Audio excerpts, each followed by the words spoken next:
In recent years, China's naval ambitions have accelerated with unprecedented speed. The launch of the Fujian aircraft carrier marked a major milestone, showcasing technological innovation and rising strategic confidence. Yet, even as it symbolizes progress, the Fujian has design limitations that cannot be overlooked. Now, Chinese planners are at a critical juncture. Should they build a modified second ship based on the Fujian, or invest in an entirely new nuclear-powered platform? This decision could shape the future of China's maritime capabilities for decades to come. It is a moment defined by pragmatism, aspiration, and careful calibration between short-term effectiveness and long-term power projection. When it was launched in the year 2022, the Fujian aircraft carrier signaled China's growing maturity in naval engineering. Displacing approximately 80,000 tons and powered by conventional systems, the vessel incorporated several advanced technologies, most notably electromagnetic catapults and a fully electric integrated propulsion network. These features placed it at the forefront of conventional carrier development globally. The electromagnetic catapult system of the Fujian stands apart from previous iterations. Instead of relying on older steam-powered launch mechanisms, it utilizes a medium-voltage direct current configuration, believed to offer greater stability and reliability than the alternating current system employed by the Ford-class carriers of the United States. In sea trials conducted in May 2025, the Fujian successfully completed more than 100 aircraft launches in a single day, with 37 launches recorded without a single operational error, an indicator of impressive engineering discipline. Beyond the launch system, the Fujian introduced new layers of combat efficiency.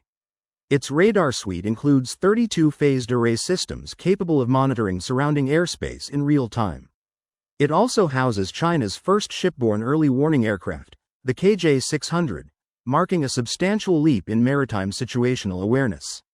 The J-35 stealth fighter, another key component of the ship's complement, is reported to surpass the F-35C in certain air-to-air combat scenarios, though full comparative assessments remain subject to varying interpretations. The Fujian also pioneers an integrated electric propulsion system that supports greater energy efficiency, more streamlined maintenance, and the potential to host future high-energy weapon systems.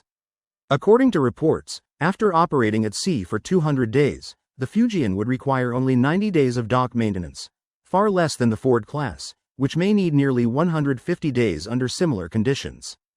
Despite these achievements, the Fujian is not without structural and operational flaws. These limitations stem largely from shifts made during its construction process.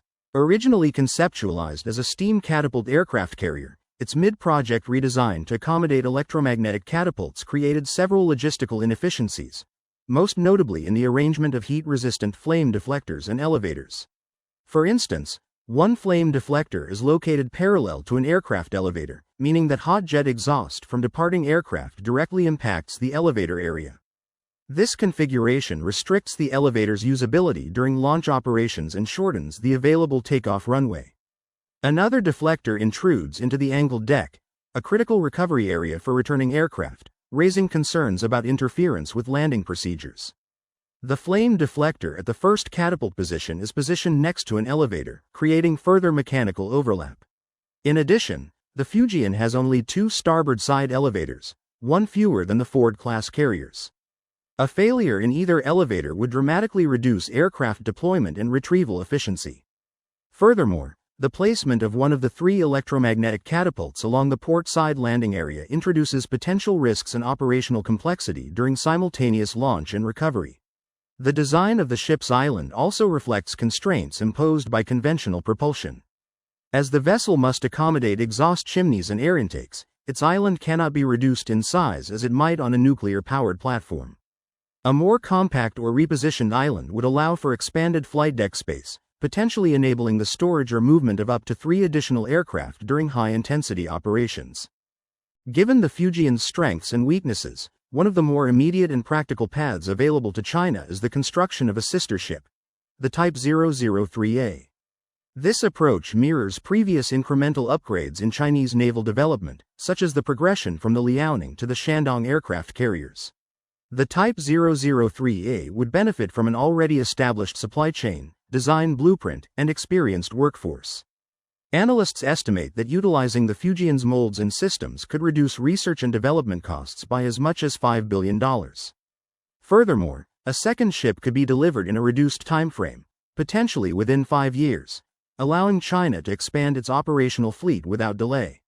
Planned improvements to the 003A may include a more compact island, repositioned toward the rear to maximize deck area, and reconfigured flame deflectors that avoid obstructing elevators or runways. The angle of the landing deck might be adjusted slightly, from 9 degrees to 9.5 degrees, creating additional parking space. The inclusion of a third elevator on the port side would offer operational redundancy and improve sortie generation rates. This pathway offers immediate gains. It strengthens China's ability to maintain a visible maritime presence in strategic waters and ensures that the technical teams who developed the Fujian remain engaged and active. The second, more ambitious route involves constructing China's first nuclear-powered aircraft carrier, referred to as the Type 004. Satellite imagery and construction reports from Dalian indicate that development is already underway, with estimates suggesting the ship will exceed 100,000 tons in displacement. China has also conducted structural redesigns on a land-based testing vessel, known colloquially as the cement ship. The island has been repositioned further aft and restructured to exclude traditional exhaust systems. This modification implies compatibility with a nuclear propulsion system, potentially based on dual installations of the Linglong-1 reactor, a compact unit developed for maritime applications. A nuclear-powered carrier offers long-range operational endurance, minimal refueling requirements, and the ability to sustain prolonged missions in distant theaters such as the Indian Ocean or the Central Pacific. However, the associated challenges are significant. The estimated cost of a single ship exceeds $10 billion, more than double the budget required for a conventional Fujian-class vessel. The development timeline is also expected to stretch between 8 and 10 years. The miniaturization and maritime safety of onboard nuclear reactors remain under technical scrutiny. The second, more ambitious route involves constructing China's first nuclear-powered aircraft carrier, referred to as the Type 004.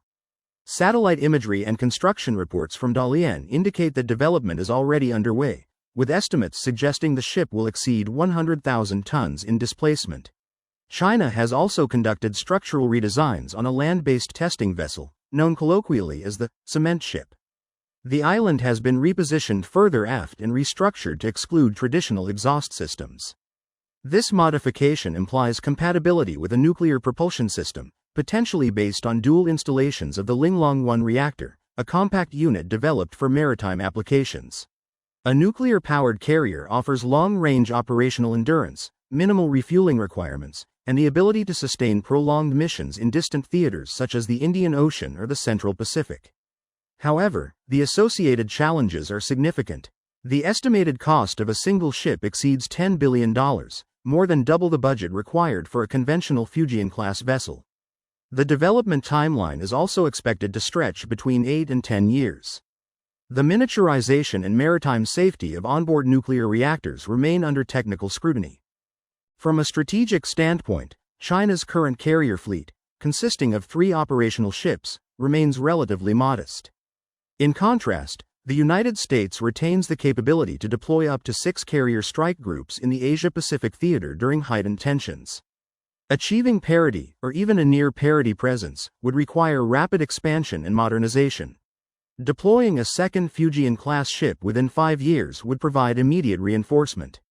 In contrast, the longer-term development of the Type 004 could offer qualitative superiority in range, endurance, and future weapons capability. In tandem, the two paths reinforce each other, one satisfying present needs, the other preparing for future contingencies. Crucially, if the technical teams that built the Fujian are disbanded after only one ship, the knowledge and expertise they developed over 7 years could be lost.